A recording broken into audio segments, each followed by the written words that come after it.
Assalamualaikum warahmatullahi wabarakatuh. Waalaikumsalam warahmatullahi wabarakatuh. Bismillahirrahmanirrahim. Alhamdulillahi rabbil alamin. Wassalatu wassalamu ala ashrafil anbiya'i wal mursalin, imamil muttaqin, sayyidil ghurril muhajjalin, wa ala alihi wa ashabihil mujahidin at-tahirin, amma ba'du. Saudara-saudara kaum muslimin rahimakumullah, seorang muslim adalah seorang yang berpandangan luas, berjiwa lapang. Maksudnya apa? Tujuan jangka pendek dan jangka panjang ini harus dia raih kedua-duanya. Ini yang oleh Al-Quran diajarkan agar setiap muslim mencapai fid dunya hasanah wa fil akhirati hasanah. Kebaikan di dunia, kebaikan di akhirat, itu arti hasanah. Jangan macam orang dulu, punya istri dua pergi haji. Yang satu yang muda istrinya namanya Hasanah, yang satu namanya Khadijah. Waktu tawaf keliling Ka'bah, si suami ini nggak bisa doa apa-apa kecuali Rabbana Atina itu. Tiap putaran Rabbana Atina fid dunya hasanah wa fil akhirati hasanah. Putaran kedua Rabbana Atina fid dunya hasanah wa fil akhirati hasanah. Ini istri tuanya yang namanya Khadijah dengerin aja. Akhirnya di satu saat dia colek suaminya, "Bang, mentang-mentang Hasanah bini muda disebutin melulu. Saya dong disebutin dalam doa." "Iya deh, ntar putaran selanjutnya." Suaminya blow on juga. Putaran kedua dia baca Rabbana Atina fid dunya hasanah wa fil akhirati Khadijah.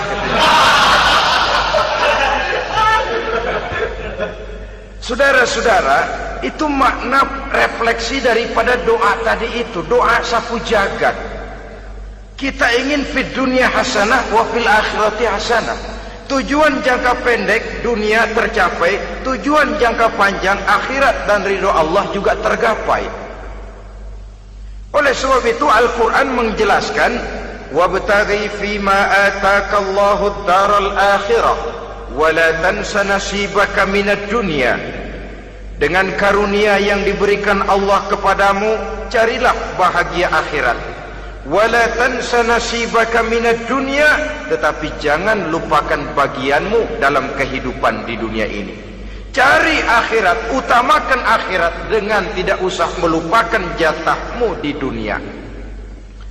Kenapa saya katakan seorang muslim berjiwa besar?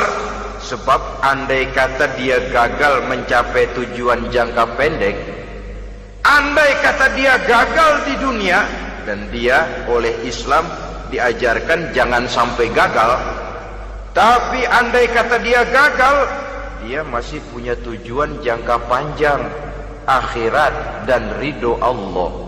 Dia masih bisa menghibur diri, biarlah di dunia kita sederhana, bahkan biarlah susah di dunia, asal di akhirat kita bahagia. Orang yang tidak punya pandangan hidup semacam ini, sorgalah dunia ini, segalanya telah tertumpu di sini. Bila umurnya selesai, ajalnya datang, selesai sudah sorganya sampai di situ, dan dia tidak punya pengharapan lain di belakang itu. Maka seluruhnya bertumpu pada kehidupan di dunia, padahal dunia seperti air laut, makin diminum makin haus, makin kering tenggorokan. Dunia yang diperturutkan menyeret manusia ke dalam lingkaran setan, terjebak dalam sifat yang namanya tamak bin rakus alias serakah.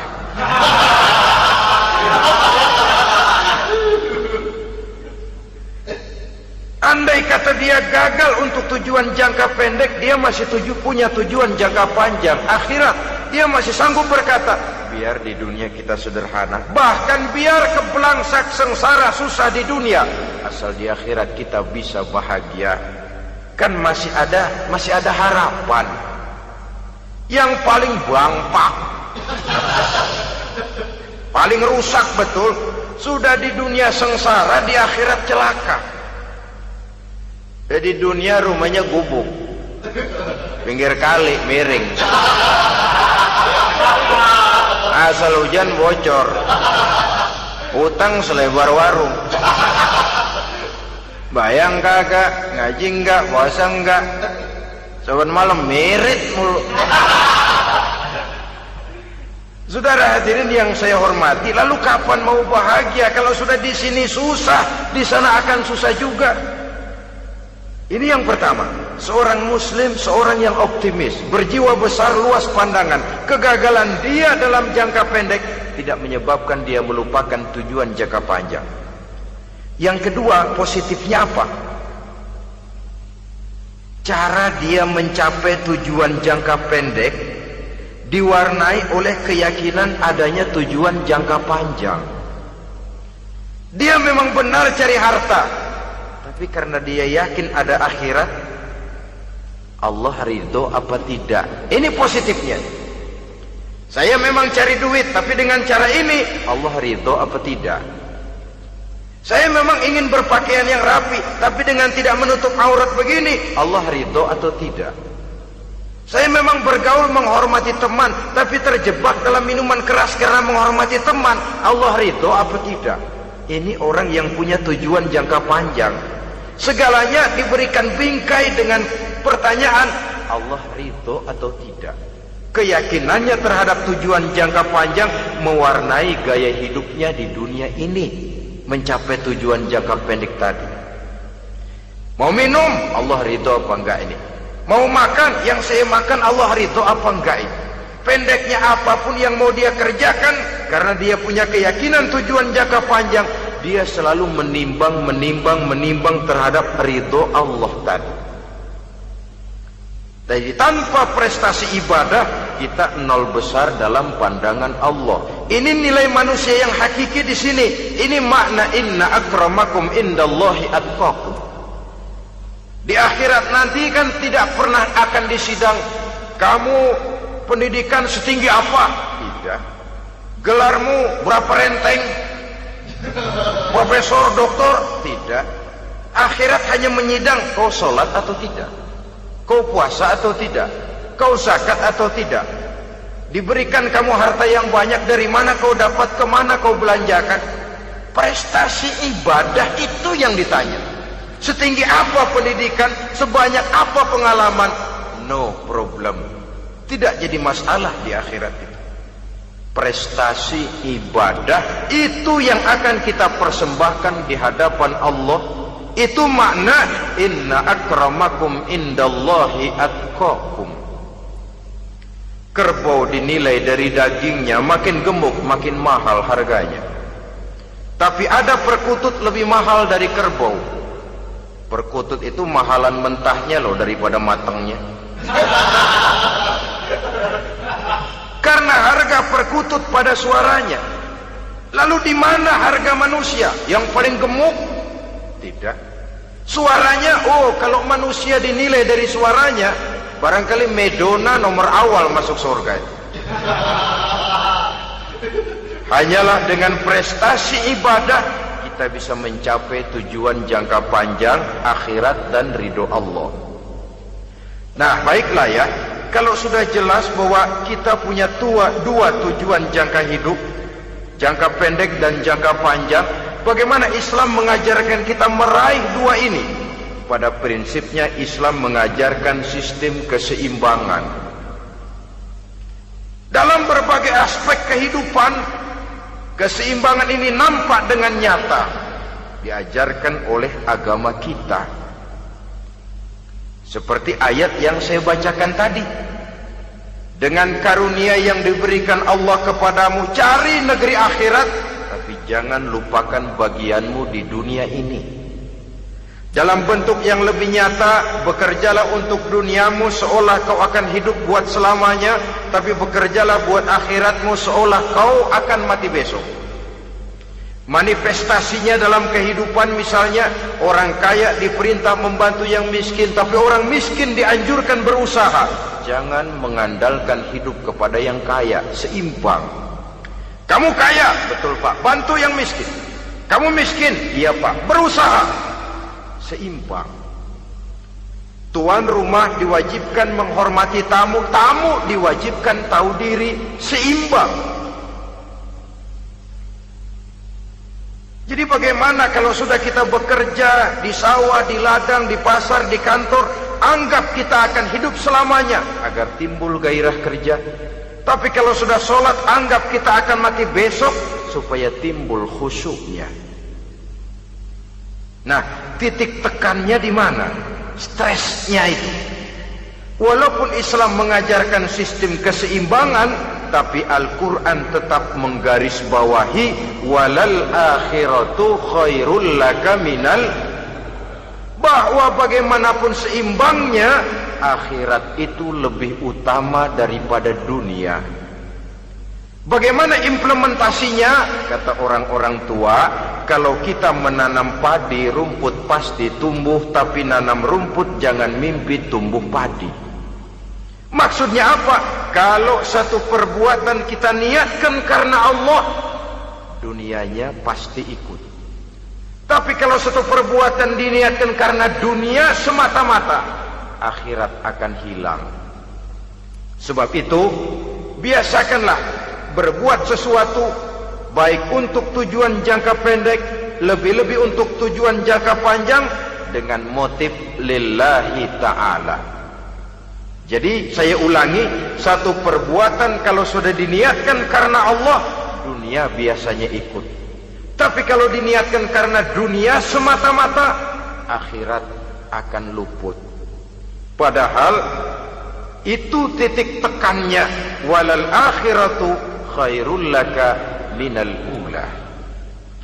Saudara-saudara kaum muslimin rahimakumullah, ini tujuan hidup. Jadi landasan tempat kita bertolak sudah jelas, pantai yang akan kita tuju dalam kehidupan ini juga sudah nyata. Kita ingin mencapai apa yang dinamakan fid dunya hasanah wa fil akhirati hasanah. Untuk itu perlu ada keseimbangan, tetapi titik tekannya tetap akhirat lebih utama daripada kehidupan dunia ini. Sekarang kalau sudah ada dasar hidup, sudah ada tujuan yang akan kita capai, tentu harus ada alat untuk mencapainya. Semuanya perlu sarana. Bahkan pada hakikatnya dalam kaidah usul fikih, para ulama mengajarkan lil wasail hukmul maqasid. Sarana dan tujuan hukumnya sama. Ini mestinya mendidik umat Islam jadi pinter.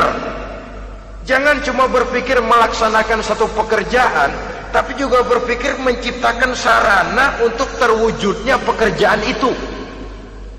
Misalnya umat Islam wajib pergi haji kalau mampu, kan begitu toh?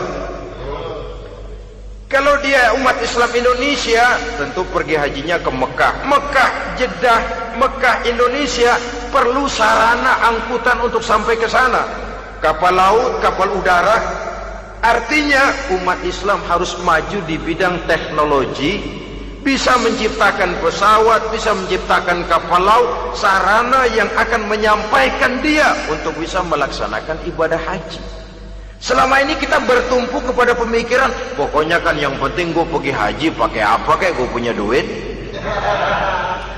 Dari segi pribadi memang barangkali begitu, tapi sebagai umat yang harus mencapai kemajuan, apabila diperintahkan melaksanakan sesuatu, kita pun hakikatnya dituntut menciptakan sarana untuk menunjang pelaksanaan sesuatu itu sendiri. Agama mengajarkan an-nazafatu minal iman, kebersihan sebagian daripada iman. Siapa yang menciptakan mesin cuci, sabun-sabun kelas, deterjen, rinso dan lain sebagainya? Siapa yang menciptakan air condition, pembersih ruangan? Kita hanya berpikir pokoknya kan bersih, mau pakai apa kek. Kita jarang yang berpikir kepada pewujudan teknologi modern untuk menerjemahkan hadis itu. Syukurlah belakangan ini sudah muncul teknokrat-teknokrat muslim yang dijiwai oleh semangat Al-Quran membuka tabir rahasia konsepsi Islam di lapangan teknologi modern yang makin lama makin menunjukkan tuntutan kebutuhan daripada umat itu sendiri. Dengan demikian, apabila ada tujuan hidup, kita memerlukan alat untuk mencapai tujuan tadi. Supaya tujuan fid dunia hasanah wa fil akhirati hasanah tercapai, apa alat yang harus kita pakai? Kita lihat surah At-Taubah ayat 111 memberikan jawaban. Innallaha ashtara minal mu'minina anfusahum wa amwalahum bi anna lahumul jannah. Sesungguhnya Allah telah membeli dari orang-orang beriman diri mereka, harta mereka, bahwa sesungguhnya bagi mereka adalah surga. Coba kita simak ayat ini sejenak, akan nampak dengan jelas bahwa ayat ini hakikatnya merupakan satu transaksi yang nyata benar antara kita dengan Allah. Transaksi jual beli sudah terjadi, dan itu langsung dengan Allah, tertuang dalam pernyataan Quran. Pembeli Allah, penjual kita orang-orang beriman, dagangannya adalah anfus dan amwal, harganya adalah surga. Itu sudah tanda tangan pernyataan kita siap jual beli ya Allah. Apalagi baiat kita apa? Inna solati wa nusuki wa mahyaya wa mamati lillahi rabbil alamin. Solatku, ibadahku, hidup dan matiku cuma untuk Allah Tuhan seluruh sekalian alam. Minimalnya 5 kali sehari semalam baiat ini kita ulang dan kita ulang. Kenapa lalu kita tidak konsekuen? Dalam konteksnya dengan persoalan, maka alat hidup kita itu ada 2. Pertama, anfus. Ini bentuk mufrad dari jamaknya, bentuk jamak dari mufrad nafsun. Biasa diterjemahkan dengan diri. Yang dimaksud dengan diri adalah kepribadian. Yang dimaksud dengan kepribadian ialah kekayaan yang kita miliki dalam kepribadian kita. Artinya bisa tenaga, pikiran, konsep, gagasan, wewenang, ide, pangkat, jabatan, kemampuan, keahlian, skill, itu semuanya masuk ke dalam anfus, diri. Sedangkan amwal bentuk jamak dari mufrad malun, biasa diterjemahkan dengan harta. Pengertian di sini ialah seluruh bentuk-bentuk materi yang berada di bawah kekuasaan kita. Bisa rumah, bisa uang, bisa tanah, bisa kebun, bisa pabrik, bisa peternakan, itu semuanya amwal. Nah, baik anfus maupun amwal, diri, tenaga kek, pikiran kek, harta kek, pangkat kek, jabatan kek, wewenang kek, keahlian kek, untuk tujuan jangka pendek harus jadi rahmah bagi lingkungan. Untuk tujuan jangka panjang harus menunjang jalan menuju ridho Allah. Jadi kalau pangkat kita menjauhkan kita dari ridho Allah, itu bukan nikmat tuh, azab. Punya pangkat bukan melakukan kebaikan, malah melakukan kejahatan, setidak-tidaknya berdiri di belakang kejahatan, melindungi perbuatan-perbuatan munkar. Dalam kelas kakap melindungi korupsi, dalam kelas teri jadi backing tukang koprok. Umpamanya itu sudah menyalahi. Alat tidak digunakan untuk mencapai tujuan, itu untuk tujuan jangka pendek. Lalu amwal harta, uang, tanah, rumah, kebun untuk tujuan jangka pendek harus menjadi rahmah bagi lingkungan.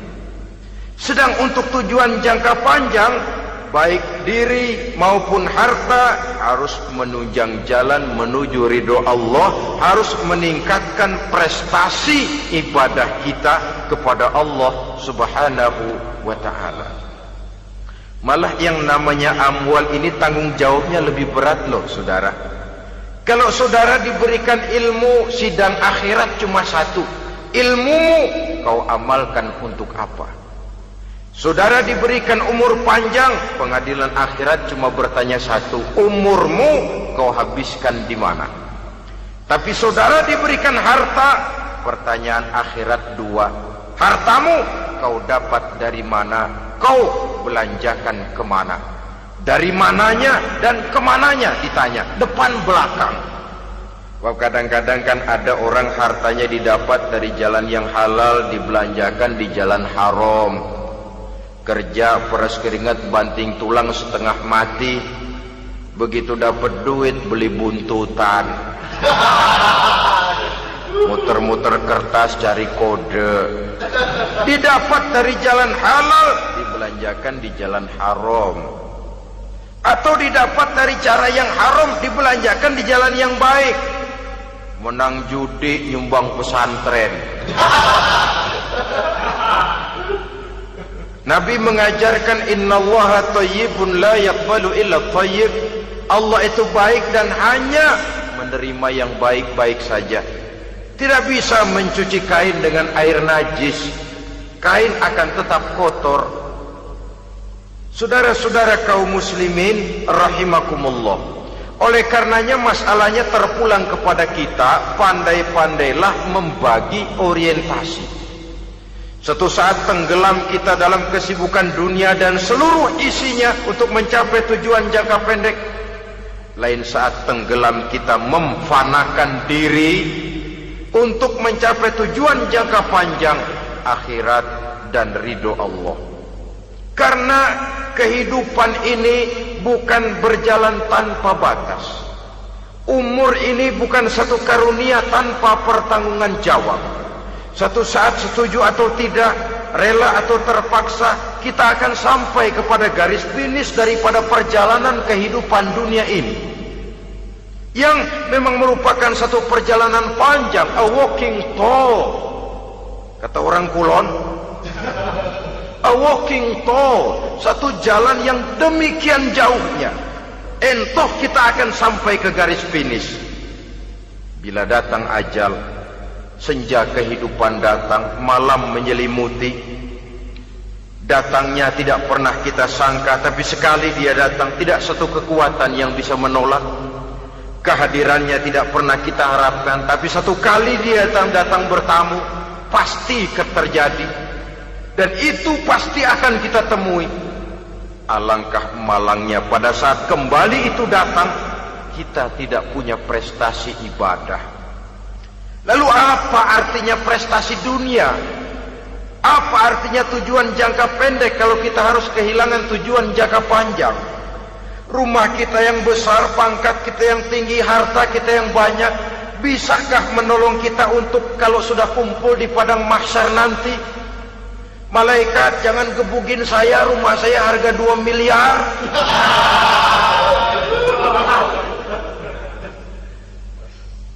Sudahlah malaikat, damai saja, itu Rolls Royce saya.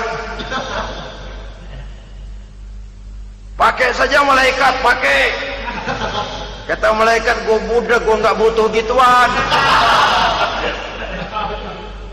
Hanya prestasi ibadah yang bisa menyelamatkan kita pada kondisi semacam itu. Jadi oleh karena itu saudara-saudara, biar di dunia ini rumah kita besar, mobil bagus, uang banyak, pabrik ada, usaha lancar, asal di akhirat masuk surga aja, gak apa-apa. Daripada di dunia sengsara, di akhirat neraka, senangnya kapan? Sudah di sini sengsara, di sana keblangsak. Itu yang orang-orang tua bilang lacur kuda namanya. pelan dipecut, kenceng digentak, setengah mati, serba salah. Kuda kalau bisa ngomong, gue setengah mati, serba salah. Pelan dipecut, kekencengan ditarik, itu yang namanya lacur kuda begitu. Serba salah posisinya. Untuk itu pandai-pandailah membagi orientasi supaya tercapai tujuan ideal ini, fid dunya hasanah wa fil akhirati hasanah. Ini tentang tujuan hidup. Nah, untuk mencapai tujuan ini kita tidak berjalan sendiri. Kita perlu teman hidup. Di samping teman hidup ada pula lawan hidup. Siapa teman hidup kita untuk mencapai tujuan hidup ini? Dalam arti sempit, teman hidup kita suami istri yang taat kepada Allah. Suami istri lebih dari sekedar satu pasangan, juga saling melengkapi, merupakan bagian daripada kehidupan. Suami adalah teman istri, istri adalah teman suami untuk mencapai tujuan hidup tadi, mencapai fid dunya hasanah wa fil akhirati hasanah. Seiring, seirama, selaras, serasi, seimbang, kata orang sekarang. Teman dalam arti sempit.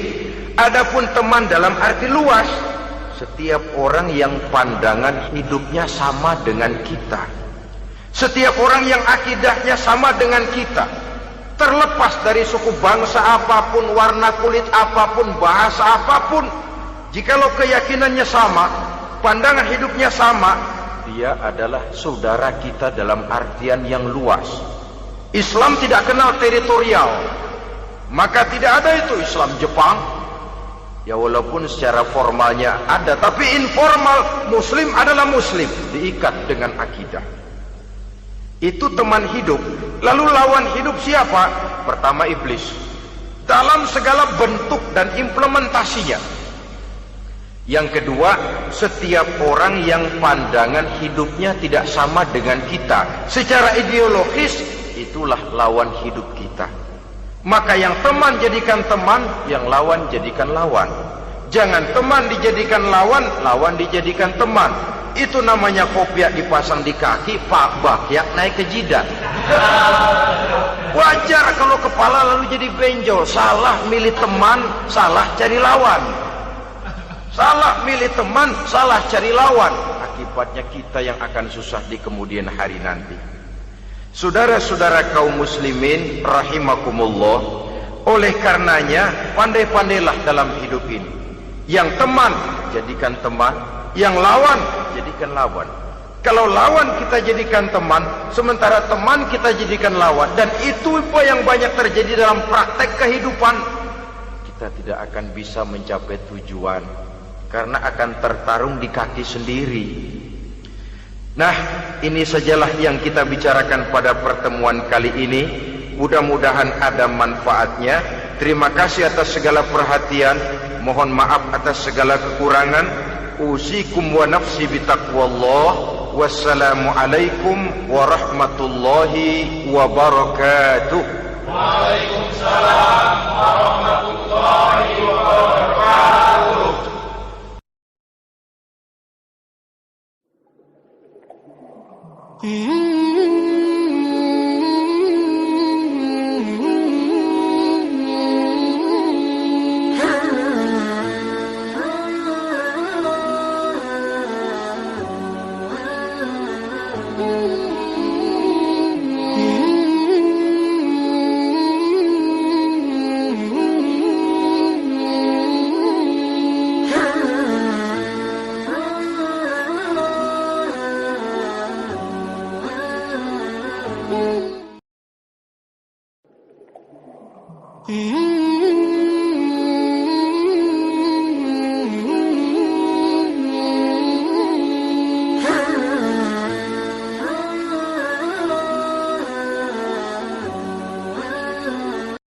Assalamualaikum warahmatullahi wabarakatuh.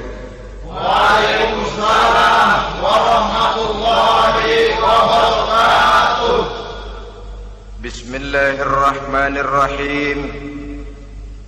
الحمد لله رب العالمين، والصلاة والسلام على أشرف الأنبياء والمرسلين، إمام المتقين، سيد الغر المحجلين، وعلى